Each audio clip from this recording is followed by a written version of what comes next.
Hello students, how are you? I hope you all are good. So let's begin the chapter. Chapter name is The Lantern and the Fan. So let's begin. Once there lived a man in a village of Japan who had two sons.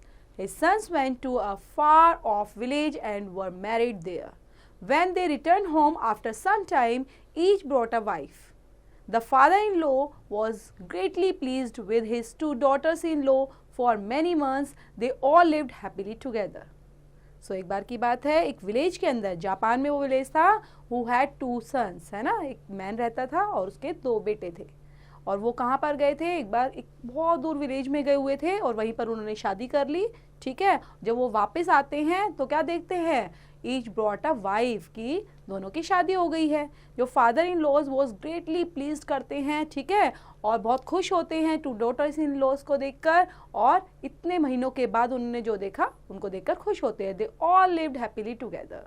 In Japan, it is an old custom that the sons and sons' wives must always obey the father. One day, both the young wives wished to go home to visit their friends, so they went to their father-in-laws. तो यहाँ पर Japan के अंदर क्या प्रथा है बेटा, custom है. वहाँ पर एक ओल्ड कस्टम है जिसके अंदर जो सन होते हैं, ठीक है, बेटे होते हैं, और सन्स की वाइफ जो होती हैं वो ओबे करती हैं किसको, फादर को. Always obey the father. अब ये क्या करते हैं, एक दिन की बात है कि वो दोनों की दोनों जो होती हैं वो अपनी फ्रेंड्स के घर जाना चाहती हैं. तो फादर इन लॉ के पास जाती हैं दोनों फिर, and said, "Respected father-in-law, we wish to see our friends. A long time has passed since we saw them. May we go to our old home and visit them?" तो वो अपने father in law से पूछती हैं कि हमारी जो friends है उसको देखे हमें काफ़ी टाइम हो गया है, क्या हम वहाँ पर उसको देखने के लिए जा सकते हैं, उससे मिल सकते हैं, और may we go to our old home, और हम अपने ओल्ड होम पर भी जा सकते हैं, विजिट कर सकते हैं. तो इस तरह से वो पूछती हैं उनसे. The father in law answered no. तो फादर इन लॉ क्या बोलते हैं, मना कर देते हैं, no. After many months they again asked the same question to their father in law. Again he refused. The two wives repeated the same question third time. Then the father in law thought, they don't seem to care for me, otherwise why would they wish to leave me? But I have a plan and I can soon find out whether they love their father-in-law or not. तो वो बार बार पूछती हैं. जब third time उससे पूछा जाता है तो फादर इन लॉ क्या सोचते हैं, तो फादर इन लॉ ने सोचा, they don't seem to care for me, otherwise why would they wish to leave me, कि ये मुझे क्या करती है, मुझे नापसंद करती है, मेरा ध्यान नहीं रखना चाहती है ना, इसलिए मुझे छोड़कर जाना चाहती है. तो मेरे पास कुछ plan, I have a plan and I can soon find out. तो मैं क्या फाइंड आउट करूंगा, they love their father in law और not. Now the father in law called both the wives, ठीक है, दोनों को बुलाता है. He put a condition before each of them. He said to the elder wife, ठीक है, अब वो elder wife के आगे दोनों को बुलाता है और elder wife के आगे क्या बोलता है उसको, कि you may go to your old home if you wish, but you must never come back unless you bring me fire wrapped in paper. Then he called the younger wife and said to her, you may go if I wish, but you must never come back. तो वो किस तरह से बोलते हैं कि आप अगर जाना चाहते हो, ठीक है ना, तो सबसे पहले जब जैसे उसने बोला, किससे बोला, he said to the elder wife से बोला कि अगर तुम जाना चाहती हो तो तुम जा सकती हो, लेकिन you must never come back, तुम तब तक नहीं आओगी, you bring me fire wrapped in paper, ठीक है. Then he called the younger wife. तो उसने क्या बोला, you may go if you wish, but अगर आप चाहते हो तभी मैं जाऊंगी, अदरवाइज मैं नहीं जाऊंगी. Unless you bring me wind wrapped in paper. The father-in-law was very wise. He gave them a swear test to find whether they cared for him or not. If they cared, they would search the country thoroughly till they found the paper that would hold both fire and wind. जो father in law हैं वो काफ़ी wise थे, ठीक है ना, तो वो क्या कर रहे थे, he gave them a severe test. तो उन्होंने एक टेस्ट लेना था कि सच में वो जो हैं उनकी वाइफ, जो सन्स की वाइफ हैं, वो उनको प्यार करती हैं या नहीं करती हैं, whether they care for him और not. If they care they would search the country thoroughly till they found the paper, ठीक है, और वो क्या करेंगी, ढूंढा उन्होंने ना, thoroughly till they found the paper and they would hold both fire and wind, ठीक है, उनके साथ, फायर और विंड के साथ. both the two wives did not know how difficult it was to fulfill the conditions of the father-in-law.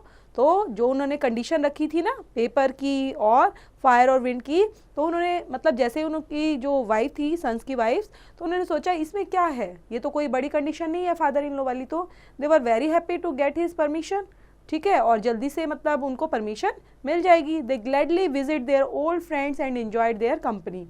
तो वो gladly visit करती है वहाँ पर, है ना, अपनी ओल्ड फ्रेंड्स के पास जाती है, एंजॉय करती है. For both a month they forgot all about the gifts that they were to carry to their father-in-law. At last, when 1 month was about to pass, they remembered the condition. They were greatly troubled about what they had been asked to bring back home. तो जो उन्होंने father in law ने condition रखी थी ना कि घर पे वापस आओगे तो ये चीज़ें लेकर आनी है, तो वो अब भूल चुकी थी ना, तो उनको अब याद आया, ठीक है ना, और दे वर ग्रेटली ट्रबल्ड में हो गई कि अरे कंडीशन क्या रखी थी उन्होंने, क्या कम बैक लेके आना था, bring back home. So with them. They did not know where they could find the strange thing. They asked a wise man to help them. Paper that will hold fire and wind. ठीक है, paper ऐसा होना चाहिए जो क्या करेगा, fire और wind को होल्ड कर पाए. He cried, there is no such paper in Japan. और जापान में तो ऐसा कोई पेपर होता ही नहीं है. What could they do? अब वो क्या कर सकती थी? They feared they would never see their home again. They were so sad that they left their friends and wandered a long distance into the forest. Great tears fell from their eyes. क्योंकि जो father in law है उन्होंने condition रखी थी, तुम अपने friends के घर तो चले जाओ, लेकिन साथ में ये चीज़ें लेकर आनी है ना, ऐसा पेपर लेके आना है जो होल्ड करे फायर और विंड को. तो अब वो दोनों ऐसा चीज़ें तो सच कर ही नहीं पा रही थी, तो वो एक लॉन्ग डिस्टेंस तक फॉरेस्ट के अंदर भी जाती हैं, लेकिन वो बहुत दुखी भी हो जाती है और रोने लग जाती है वहाँ पर. I do not let people cry in my woods, said the voice. My trees do not grow well in salt water. तो अब यहाँ पर I do not let people cry in the woods, said the voice. ठीक है ना, तो कैसे किस तरह से बोलती है, my trees did not grow, कि इस तरह का तो कोई पेपर बनता ही नहीं है, वो ग्रो ही नहीं करता है. The poor wives were so sorrowfully that they forgot to be afraid. And the elder one said, can we help crying? Unless I cry to my father-in-law fire wrapped paper, I can never go home. तो वो अपनी condition बताती हैं कि किस तरह से उनके फादर इन लॉ के पास अगर हम ये चीज़ें नहीं लेके जाएंगे, कैरी नहीं करेंगे, तो हम घर वापस भी नहीं जा सकते कभी भी. And I well the younger. अब जो यंगर है वो किस तरह से बात करती है, unless I carry wind wrapped in paper I can never go home. ठीक है ना, तो अपनी अपनी कंडीशन को सोच सोच के परेशान हो रही है. None of the wise man have ever heard of such things, what shall we do. Even वो जो वाइज मैन है उसने भी कभी नहीं सुनी थी इन पेपर की बात, तो अब क्या करना चाहिए हमें. It's easy enough to wrap fire in paper, answer the voice. Here a piece of paper, now watch. तो वो किस तरह से बात करती है कि जो रैप का पेपर, जो रैप फायर है पेपर के अंदर, तो ऐसा तो कभी हो ही नहीं सकता. Here is a piece of paper now. So they watched and the strangest thing in the world what right before their eyes. There was no one to be seen, but a piece of paper appeared on the ground and folded itself into a Japan lantern. तो अब वो देखती है, क्या देखती है, strangest thing in the world happened right before their eyes. वहाँ पर क्या था, there was no one to be seen. ऐसे उन्होंने कोई चीज़ भी नहीं देखी थी, किसी ने भी नहीं देखी थी, but a piece of paper appeared on the ground. ठीक है, वहाँ पर एक ग्राउंड पर एक पेपर पड़ा हुआ था, and folded itself into a Japan lantern. Now put a candle inside, said the voice, and you have paper holding fire. What more could you ask? The elder woman was happy, but the younger was still sad. She saw now that fire could be carried in paper, but surely no one can carry wind. Oh dear voice, he cried, can anyone carry wind in paper? क्या कोई भी ऐसा paper है जो wind को carry कर पाता है? That is much easier than carrying fire, replied the voice. For wind does not burn holes. Now watch. अब यहाँ पर क्या देखता है कि वो पूछता है कि ऐसा कोई पेपर है, तो आंसर क्या आता है, that is much easier than carrying fire, कि बहुत easy है. Replied the voice. For wind does not, wind जो होती है does not burn holes. ठीक है, वो holes को burn नहीं कर सकती. Now watch. They watched eagerly. अब वो देखती है another piece of paper came all by itself and lay on the ground between them. There was a picture on it of a tree covered with white blossoms. ठीक है, तो जो एक tree की पिक्चर थी वहां पे और जो कैसे था, व्हाइट ब्लॉसम से कवर्ड हो रखा था. 2 women stood under the tree gathering the blossoms. The 2 women are yourselves, said the voice, and the blossoms are gift that your father-in-law will give you when you go home. But I cannot go home, the younger woman wailed, for I cannot carry wood अब wrapped in paper. तो यहाँ पर दोनों के दोनों, जो younger है वो काफ़ी परेशान हुई रहती है ना, वो बोलती है मैं तो लेके नहीं जा सकती, लेकिन जो एल्डेस्ट थी वो खुश हो जाती है कि हाँ मैं इस चीज़ को कैरी कर सकती हूँ. तो अब दोनों में क्या है, दोनों परेशान हो गई हैं और यंगर वन ज़्यादा परेशान है कि वो अब घर वापस कैसे जाएगी.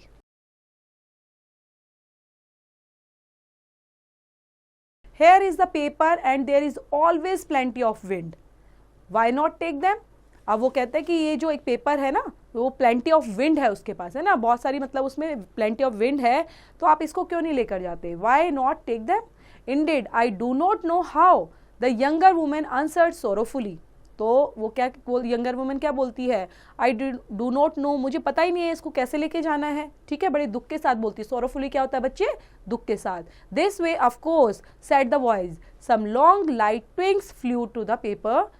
It opened and closed and waved itself before the tearful face of the younger woman. तो अब जैसे वो क्या करता है पेपर, ठीक है, बंद और खुलता है ना, ओपन एंड क्लोज, तो वो क्या है, एंड वेव करता है ना, अपने आप वेव करता है. पेपर को अगर रखोगे तो वो खुद ही वेव करेगा, है ना. तो उस वो देख रही है कि जैसे उसका टीयरफुल फेस है यंगर वुमेन का, तो वो इस तरह से वो क्या कर रहा है, हवा में ओपन एंड क्लोज कर रहा है paper. Does not the wind come to your face, asked the voice. तो वो पूछती है क्या, does not the wind come to your face, जो विंड है वो आपके फेस पर कैसे आ सकती है. And is it not the fan that has brought it, और ये कोई फैन नहीं है ना, जो हमने खरीद सकते हैं. The lantern carries fire wrapped in paper and then fan carries wind wrapped in paper. Then indeed the 2 young women were happy, and when they came to the home of their father-in-law, and he was as glad as they were. अब वो क्या है, एक को मिल गया, ठीक है, एक को फायर वाला और एक को एयर वाला. ठीक है, तो हवा के साथ, विंड के साथ भी उनको मिला पेपर और किसका, फायर के साथ भी मिला. तो इस तरह से उन दोनों को पेपर मिल जाता है. तो अब वो खुशी खुशी क्या करती है, अपने फादर इन लॉ के घर पर जाती हैं और दोनों बहुत खुश थी. ठीक है, he gave them beautiful gifts of gold and silver, and he said, no one ever had such marvelous before as the lantern and the fan. But in my home there are 2 more precious things than these, and they are my 2 dear daughters-in-law. तो क्या देखता है कि daughters in law को देखकर वो भी बहुत खुश होता है कि जो मैंने इनको टास्क दिया था, ठीक है, कि सिल्वर और गोल्ड का, तो वो इन्होंने कंप्लीट किया. वो एक लैंटर्न के थ्रू किया है और एक विंड के थ्रू किया है ना. लैंटर्न के अंदर जो आग होती है, ठीक है, वो फायर, वो कैसी होती है बच्चे, वो एक तरह से गोल्ड की होती है ना. और विंड को यहाँ पर पेपर के साथ दिखाया है, तो ये सिल्वर कलर का शो किया है. तो इस तरह से वो दोनों के दोनों अचीवमेंट को, अपने टास्क को कंप्लीट करती है सक्सेसफुली. ठीक है, और अपने फादर इन लॉ के घर वापस खुशी से चली जाती है. तो ये चैप्टर है फ्लोरेंस हॉलब्रुक के थ्रू, जिन्होंने रिटर्न किया है, और एक प्यारा सा छोटा सा चैप्टर जिसका मॉरल बहुत ही इंटरेस्टिंग है. तो इससे रिलेट करती हुई स्टोरी जो भी बच्चे हैं वो पढ़ेंगे अच्छे से दोबारा, और जो भी एक्सरसाइज है वो आप खुद से करेंगे.